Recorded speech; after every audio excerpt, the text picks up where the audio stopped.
존경하는 국민 여러분, 해외 동포 여러분, 김진표 의장님과 선배 동료 의원 여러분, 국무총리님과 국무위원 여러분, 더불어민주당 대표 이재명입니다.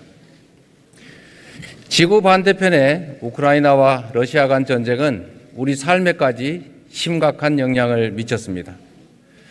미중 갈등이 격화되고 글로벌 공급망 재편이 가속화되면서 지난 30년간 지속된 자유무역의 태평성대는 이제 막을 내렸습니다. 국익을 위한 무한 경쟁의 시대, 신보호주의 장벽은 가파르게 높아가고 있습니다. 눈부신 경제성장과 민주주의의 성취로 우리는 세계가 부러워하는 선진국가가 됐지만 유례없는 대전환 속에서 국가는 흔들리고 국민의 삶은 악화되고 있습니다. 저는 매일 아침 자문합니다. 국가란 무엇인가? 정치는 무엇을 해야 하는가? 국가는 국민의 생명과 안전을 지켜야 합니다.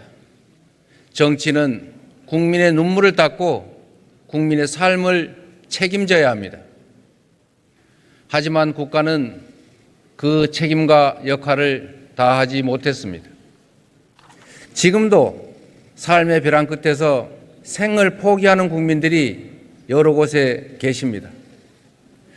지난 1년 우리 사회 곳곳은 거대하고 지속적인 퇴행을 겪었습니다. 새 정부 출범 1년 만에 눈 떠보니 후진국이라는 말이 유행을 하게 됐습니다. 민주공화국 주권자의 자리는 권력자가 차지했고 정치는 통치와 지배로 대체됐습니다.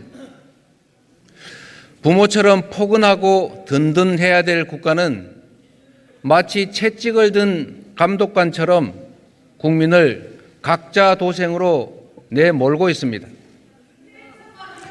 새 정부 출범 1년 만에 윤석열 정권은 민생, 경제, 정치, 외교, 안전을 포기했고 국가 그 자체인 국민을 포기했습니다. 그야말로 오포 정권, 국민 포기 정권이라고 할 수밖에 없습니다. 윤석열 정부는 민생을 포기했습니다.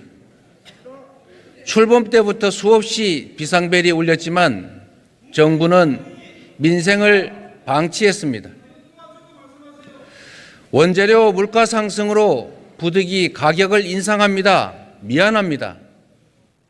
골목마다 사정하다시피 내건 이런 안내문들이 즐비합니다. 라면과 김밥 한 줄 먹으려면 10,000원이 넘는 현실. 분식집도 부담스러운 학생들이 발길을 돌립니다.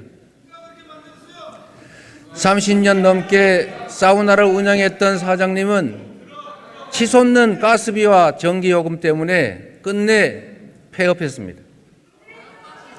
카페를 운영하는 40대 부부는 전세대출 원리금, 생활비, 교육비 때문에 신용불량자가 되고 말았습니다.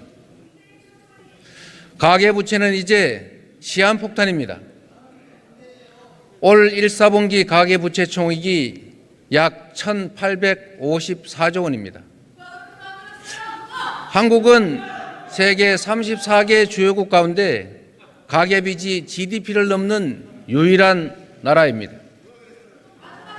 하지만 정부는 마른 수건 쥐어짜듯이 서민과 중산층을 쥐어짜면서 민생 고통을 가중시키고 있습니다.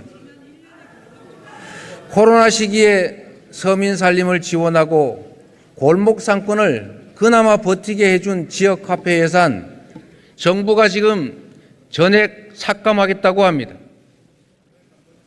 공공기관 채용을 6년 만에 최소로 줄여놓은 정부가 고용 상황이 역대 최고라고 자평하고 있습니다.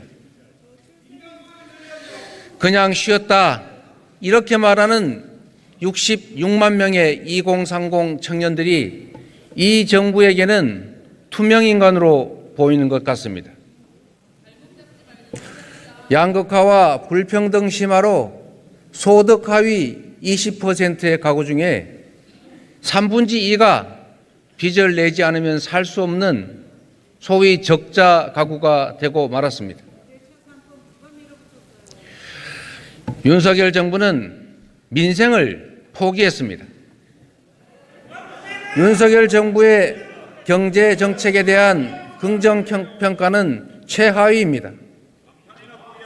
국민 대다수는 경제가 나쁘다고 판단했고 좋아질 것이라는 응답은 극소수에 불과합니다. 올해 6월 OECD가 경제 성장률 전망치를 발표했습니다. 세계 경제는 0.1%포인트, G20은 0.2%포인트씩 상향 조정했는데 우리나라만 3월 0.2%포인트 하향 조정에 이어서 6월에도 0.1%포인트를 또 연이어 하향 조정했습니다. 국내외 기관을 불문하고 성장률 예측치는 매번 낮아져서 저성장의 고착화마저 우려됩니다. 세계 경제는 코로나 불황을 떨치고 정상화 중인데 유독 우리 경제만 후퇴 중입니다.